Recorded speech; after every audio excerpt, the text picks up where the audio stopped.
Hi, good morning everybody. It's Hannah Studley from the Mind Body Institute, and thank you for joining me on my morning walk. I just want to make a quick little video about neuroplasticity and brain rewiring. Now those are big subjects, right? And I'm not a scientist, so I just want to share an insight with you I had yesterday. Because the topic of brain rewiring and neuroplasticity are very popular in the pain management world, you know, in the mind-body medicine pain world. And I think there's a grain of truth in it, because I know that my back pain was a habit, and I've got videos about that. But what we're told is that with some behavior modification and tools and techniques that you can rewire your brain. And I'm sure that's true.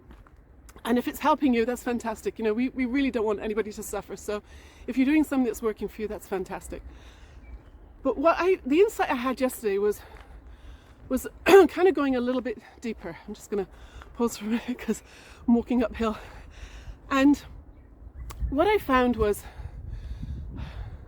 this blog that I read. She was saying how in the world of mental health, we're often told that, you know, if you have a diagnosis like OCD, PTSD, bulimia, you know, or even the more serious stuff like psychosis and schizophrenia, that you're going to have to cope with it for the rest of your life. And for as much as, first of all, that's a really depressing thought. And B, it's not true, because I've worked with a lot of people who've recovered from those things, and I wrote a book about it last year. But think about it for a minute. If neuroplasticity and brain rewiring works for some things, but it doesn't work for other things, hold on a minute, could that be true? Right? Like, brains are amazing, right? You know, how brains work on repetition and prediction for sure. And that's fantastic when you're a kid and you're learning to ride a bicycle, or you're learning how to write your name. And the repetition is what keeps it going. The repetition is what kept my back pain going, because I innocently didn't understand.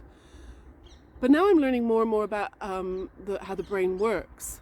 What I've seen is people can change and can get better, and pain can go away when we have a fresh new perspective on it. Plenty of people have had relief from pain from reading books like Dr. Sarno's books and my books and other amazing books out there, that they didn't receive any treatment, right?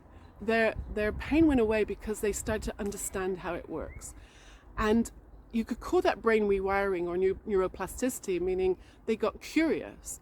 Wow, I wonder if this is true for me. I mean, that's what happened to me. I just kind of lost interest in my stressful thinking, and my pain melted away. Now, is that brain rewiring? I guess my brain did rewire, but see how I didn't actually take any effort. It just took insight, a sight from within. Insight is way more transformational than any kind of tool or technique I tried, where I had to keep, you know, corralling my willpower to make it happen. So neuroplasticity, could it really only work in one area? Is brain rewiring only possible with some things and not other things, or only with some people and not other people? I'm going to suggest to get curious about it. Get curious and see that, what if you just had a different perspective? What if that's rewiring your brain? Anyway, let me know what you think. I'd be really pleased and look forward to hearing your response to this, because I think it's fascinating. Anyway, have a great day, and I'll talk to you soon. Bye-bye.